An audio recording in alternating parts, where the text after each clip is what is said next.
Good morning. We are going to talk about melodrama in cinema.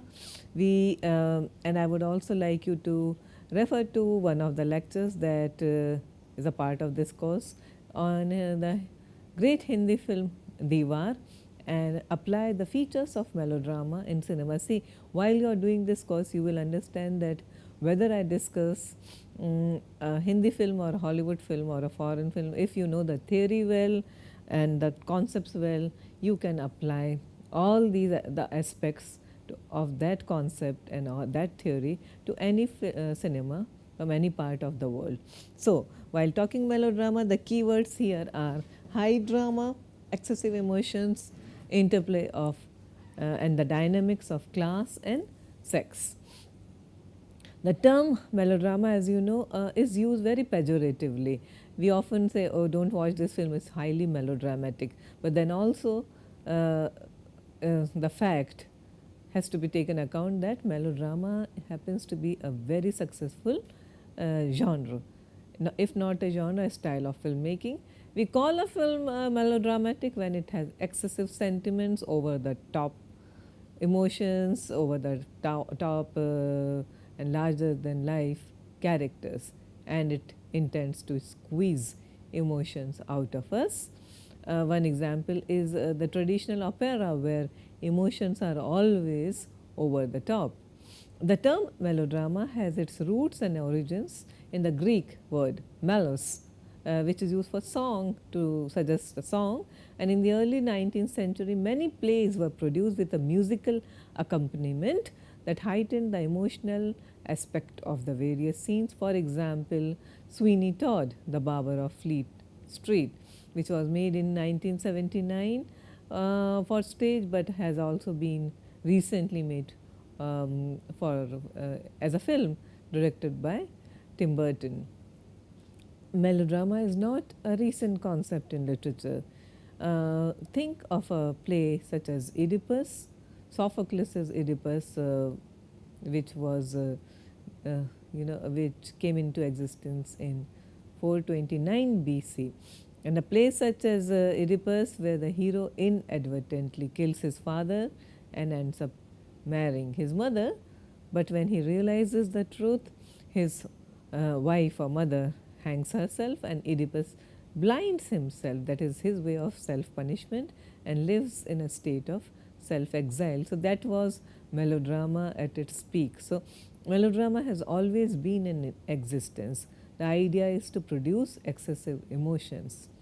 You are also familiar with the role of songs and background scores play and what an important role these elements play in increasing the sentimental aspect of a scene in Indian cinema. Thus, consider that what M.H. Abrams says, the term melodrama and melodramatic are like, they can be extended to any work. And we have also seen that how most of these melodramatic works, whether in drama or prose fiction or even in cinema, they rely on implausible events and sensational acts. Melodrama, in this sense, was in earlier Hollywood cinema was a standard fare in good versus evil kind of plot. D.W. Griffith's great film Birth of a Nation is an example of this kind of film. Okay, so good versus evil is a standard fare of melodrama. Now, these days we know that we use the word melodramatic to dismiss a film as worthless. However, this belies the fact that the melodrama as a film genre is as worthy as any other, and as an aesthetic it has countless elements to it. Okay, so you have movies ranging from or ranging between westerns and epics and comedy, and melodramatic content or aspects can be found in any of these genres. Drawing on influences as wide ranging as Greek tragedy and sentimental Victorian novels, melodrama was a hugely popular theatrical form in the late 19th century, like slapstick comedy, which had its roots in vaudeville. It adapted easily to the silent films as well. Melodrama placed a heavy emphasis on expressive gestures and visual iconography than on dialogue and naturalism. For example, A Birth of a Nation, that was made by D.W. Griffiths, and melodrama often had tragic outcomes. In Hindi film, you can think instantly of films such as Mother India, Diwar, that is part of this course, and also think of a film like Mukaddar Ka Sikandar starring Amitabh Bachchan, which is one of the most uh, popular, entertaining but highly melodramatic film. So, stories of good versus evils were told using familiar motifs and archetypes and creating over the top emotions in melodrama. The themes of drama, which is the oldest stage form, an art form, were exaggerated within melodramas, and the liberal use of music often enhanced their emotional plots. You think of songs and background scores and how they serve to enhance the melodramatic, the excessive emotional content or quotient of a film. Often film studies refer pejoratively to the genre of melodrama, calling them unrealistic, pathos-filled, campy tales of romance or domestic situations with stereotypical characters. They often include a central female characters. I am now talking about the women's pictures that would directly appeal to feminine audiences. The subgenre like this is typically looked down upon by critics and especially the more elitist kinds of audiences. From our own example, in recent times, we can think of a blockbuster, a star-studded film by Karan Johar, that is Kabhi Khushi Kabhi Gham, which was made in 2002, where you feel all the leading characters are good-hearted and pure characters, but they are victims of circumstances, and it's a tearjerker, it's a weepy. At the end, it ends happily, but then every emotion is squeezed out of you through the running length of the film. Again, in Suraj Barjatia's romantic melodrama Maine Pyaar Kiya, which was a 1989 film. In Suraj Barjatia's romantic melodrama Maine Pyaar Kiya, which is a 1989 film, we find again pure characters versus stark evil characters. Okay, it was a huge blockbuster starring Salman Khan and a young Bhagyashree, and the song and dance situations helped to enhance the entertainment as well as the melodramatic content or quotient of the film. Again, some of the greatest films of the 80s are made by Subhash Ghai. For example, Hero, Karma, and also Ram Lakhan and Trimurti, as well as Pardes, which was made as late as in 1997. And all these films are phenomenal success, great entertainers, but extremely melodramatic, and you have extremely larger than life characters here with stark good and evil versus evil characters. Very sentimental but very popular, and of course all great musicals as well. And we have to remember that evil characters have no redeeming features in these types of these categories of melodramatic film. You have to also consider cinema of Rakesh Roshan, who has given us films such as Khoon Bhari Maang and Koila, Kaho Na Pyaar Hai, and how melodramatic they are, although extremely popular and hugely successful. One of the greatest examples of melodramatic films from Hollywood is Duel in the Sun, which is directed by King Vidor in 1946. And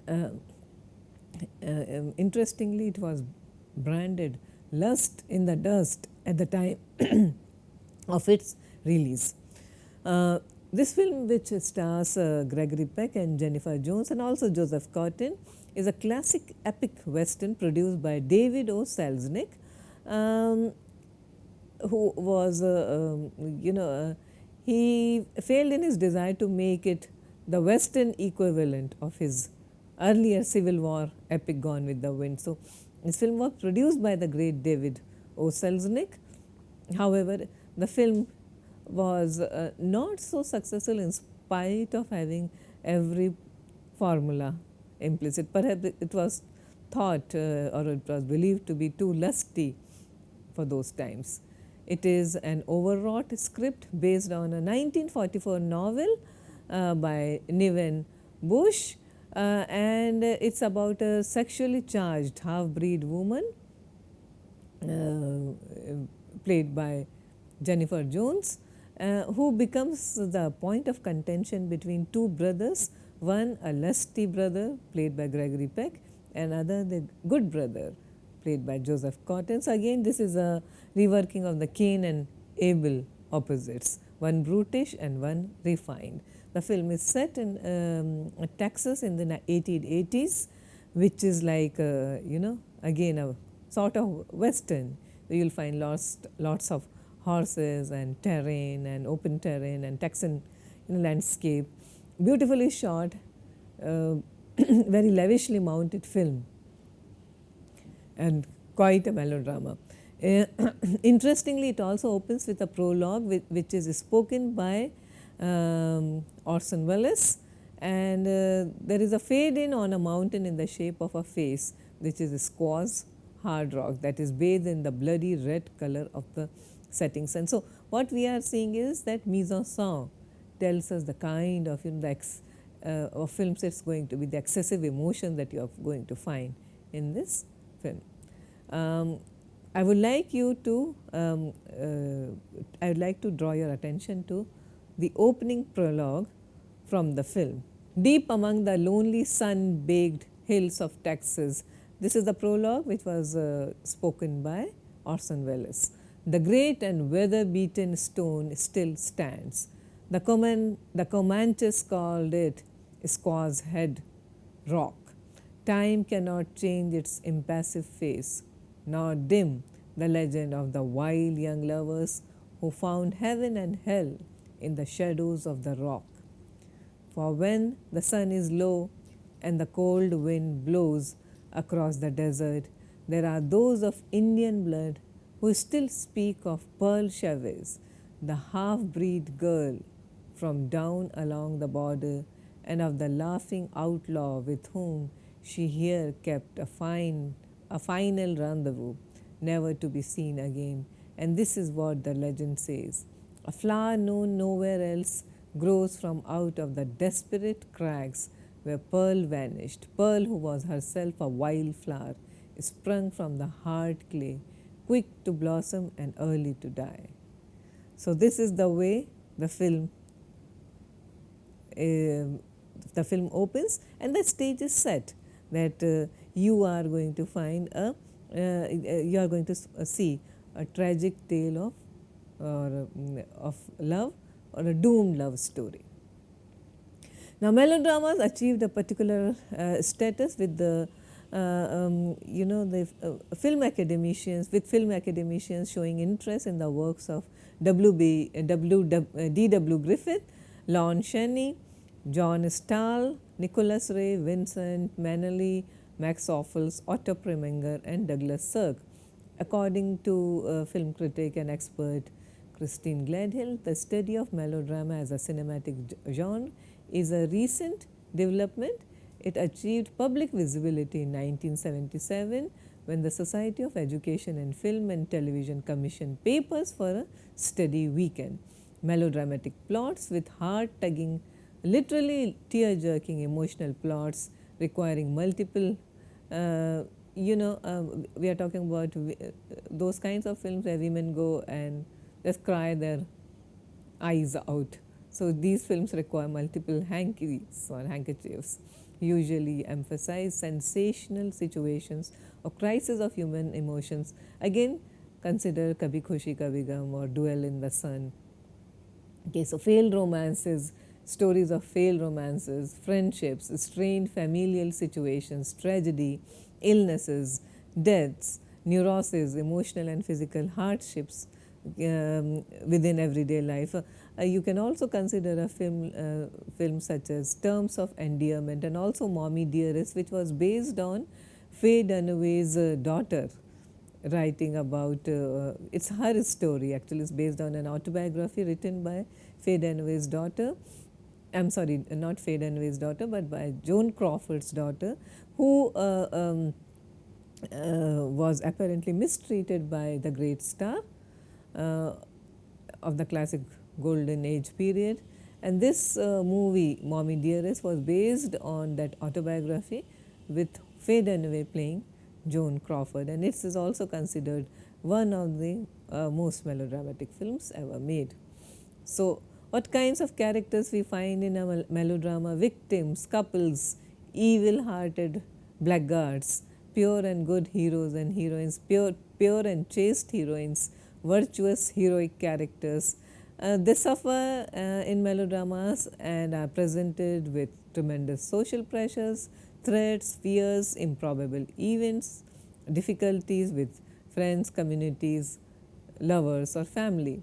So, the melodramatic format allows the characters to work through their difficulties or surmount the problems with endurance and dignity. Often it ends in sacrificing or death, but then that's the way a melodrama is constructed. Melodrama can also have several categories, but some of the important ones are the woman's picture, the romantic drama and the maternal melodrama.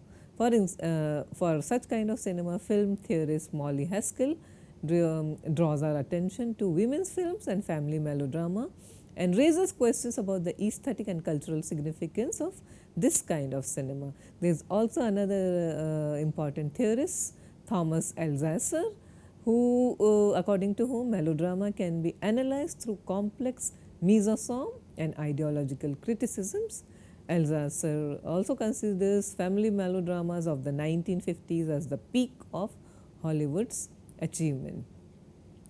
In Hollywood, Douglas Sirk is considered one of the most melodramatic filmmaker. He is known for his melodramatic pictures, and this is reflected through his tendency to create a strong mise-en-scène, including very strong primary colors, contrasts of dark and light, exaggerated acting and gestures, and emotional access. So, the entire framework of mise-en-scène is employed here to create a particular kind of a situation. As in most works of melodramas, telling background music, now I am using a word telling, it tells you what to feel. Okay, this kind of, so you have slow romantic music playing in the background, this is a love scene, you are supposed to watch it with that kind of a mindset. You have action scene with lots of heavy thumping background music, and you are supposed to enjoy it accordingly. There is a death scene, a tragic scene, and there are violins playing in the background. You are to feel that this is, you are told to feel sorry for the protagonist. You are told that this is a tragic sequence. Okay. Sometimes filmmakers who are innovative, experimental and more radical, they try to subvert these situations.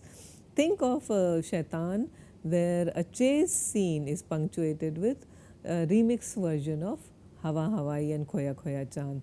Okay, so filmmakers also try to experiment with background, but in melodrama that is not possible. So, telling background music was another great hallmark of Sirk's cinema. A re-evaluation of Sirk's as an author, it pointed out to the ideological critique that his ironic mise-en-scène operated on 1950s middle class America.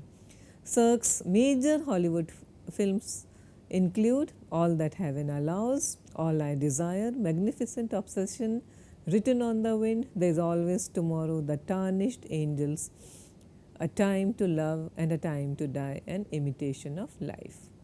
Melodrama in All That Heaven Allows is central to its emotional impact. The hero, played by Rock Hudson, that is Ron Kirby, he enacts a character called Ron Kirby. He is a gardener representing all that is natural and verdant.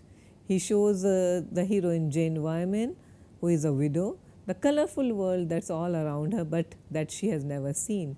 The movie starts with Ron clipping a branch covered in golden leaves from a tree that thrives in a so called home of love. Later, the branch turns up in Carrie's flower vase.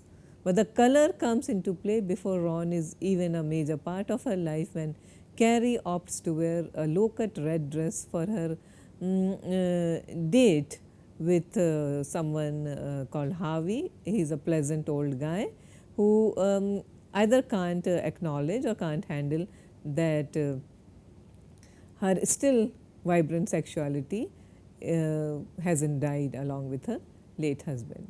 For the interiors, Sirk dials back the color and uses bits of framing to tell his story. There is a famous television shot at the end where Carrie's children gifts her with a television set and ask her to stay at home, and she watches her own reflection in the television set. She has lost the love of her life. Ron leaves, walks away. She gives up on Ron because she is too much under the pressures of society and her family, and that's the way her children want her to be. Yes, so that she should be restricted to home and not go around in search of love. So it's a very telling shot where she ends up at home in her living room watching television. So this is a mise-en-scène that Sirk uses very effectively to show us that Carrie is finally boxed into a fate that she cannot escape. The film's plot could perhaps be described as a perfect melodrama, as all of the principles like marital, family and social struggle are so deeply tied to one another that if just one changes, then the entire plot is affected. Okay, so this is the way melodramas are constructed. Another great example is Mildred Pierce. Michael Curtis is directed, Joan Crawford playing the title character, where Mildred Pierce divorces her husband Bert, who is a good for nothing character, still a pleasant man, and after that she plunges into a different kind of social class. She has to struggle in order to support herself and her two daughters. She enters the workforce as a waitress, and her daughter Veda, she views the work as beneath their dignity and lowly and degrading. Throughout the film, all Mildred desires is to fulfill Veda's wishes and in time graduates from table server to business entrepreneur by opening her own chain of restaurants. Veda on the other hand reaps the rewards from Mildred's hard work and constantly desires more and takes all that Mildred has to offer. The disastrous end of the cycle signifies that the harder Mildred works, the harder she falls, and this is one of the greatest women's melodrama ever made. In more recent times, you can consider films such as James Cameron's Titanic and its melodramatic feature, The Rich Girl Meets Poor Boy and The Doomed Love Story, and also Terrence Malick's melodrama The Tree of Life, starring Brad Pitt. In recent times, we have the enormously successful soap operas on Indian television, most of which are extremely melodramatic in content. The idea is that melodrama lives on and continues to remain a very popular genre despite its critics. So, thank you very much, and we will meet for our next class.